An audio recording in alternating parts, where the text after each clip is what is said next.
So welcome to this video where I talk through how to use the QU app to mix foldbacks on stage as a musician with the QU32 mixer. The first thing to know or understand is how a mixer works. And if you want to think about it, essentially all the inputs come in, so whether that's mics, drums, guitar, piano, a click, potentially a click track, or computer or phones, they all come into the mixer, and then the mixer kind of sets how much of each of those instruments goes through to different mixers. And so each mix is totally independent of each other, and we'll come to that in a second, but you are using one of those mixers.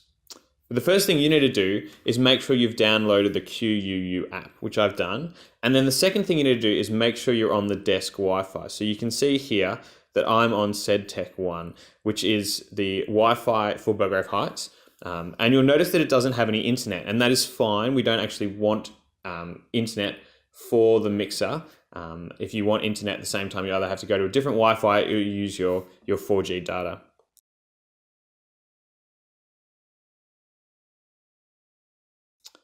So once you're in the app, if you scroll down to the bottom of the terms, then it'll allow accept to be hit there, and now we can accept it. Okay, so we've hit into the opening screen, and straight away we can see we have a problem. We cannot see the unit that we want. One fix to this is we need to actually turn off our data, our mobile data. And instantly we can see that the QU32 pops up. We want to connect to that, so we connect to it.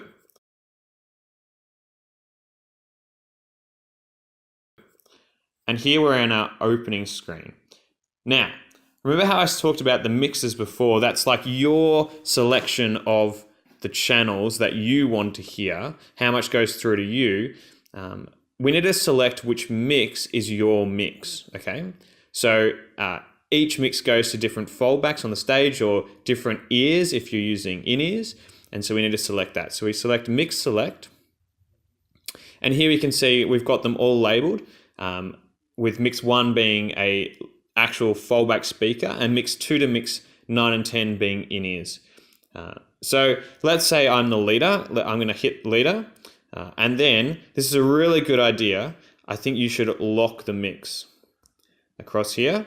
This means that you won't change anybody else's mix. It's quite hard to change somebody else's mix. And that's great because you don't want to be changing what somebody else is hearing, and especially if there's actual fallback speakers, you don't want to be changing what other people are hearing. You'll blow their ears off. Right, so now we're back in the basic thing. As you can see here, we have our overall volume slider here, and we've got these kind of groups that nothing's assigned to yet. And so what we need to do is, say we double click on the first one, we can put something in here. So I might call this drums. And these are like our little sub mixers. So these contain a number of channels. We can kind of move them all up and down all at once. So that's drums there. And what I need to do is I need to assign channels to that, so that all of those channels in my ears are moved up and down together with this kind of small mixing subset. So I'm going to assign kick, snare, hi-hat, toms, and overhead. All right. So there we go. We've got that there. And I suggest flipping it around to the horizontal version, like so. And then you can get a much clearer view. So that's all of our drums there. And we can see if we go back to here, all our drums are in our drum thing. So if we slide this up and down, it's going to slide our overall mix up and down. So there's two different ways you can go about mixing with this app. You can go about mixing it, or as in you can put everything. If we go in here, we can actually assign everything to be in one channel, including these ones. Yeah. So we can put everything in one channel. And you can reassign them, but you can only ever assign them to one group, right? So if you've got them in one group, you can't assign them to a different one. And we could, let's type this one as all. And I could literally leave all of them in one group. So I can slide across and see all of them here, right? And you can see I've actually got a computer already going in. So I might want a little bit of that computer. You can see by the little level there, it's going in. So I can slide that in, and now I've got a certain amount of computer and stereo 2 going into my ears. So one way you can do it is just have everything in one group and leave it on this screen. And now you can see I've put that up in my fallback, so now it's coming through my main one over here, right? And so if I turn this one down, I can turn down the overall volume, but if I turn it up, I can turn up the overall volume. See that? Right there. But as much as that's good, I think for simplicity and ease, it's really good to sort them into a number of different channels. So I think the first one is often good to do drums, like we've done, and I'll go back and assign those in a sec. And then the second one is probably good to do the other instruments. If you've got a click track, the click is great to have on one particular one, and then obviously yourself. And so for me, I might want to put in that one, say I'm playing acoustic guitar, I want to assign this one, and I am lead vocals. So I want to assign that one there.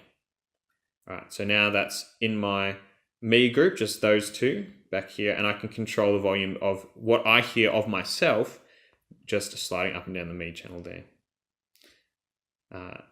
So I'm going to go through and assign the rest. It's probably good to have one that's all vocals.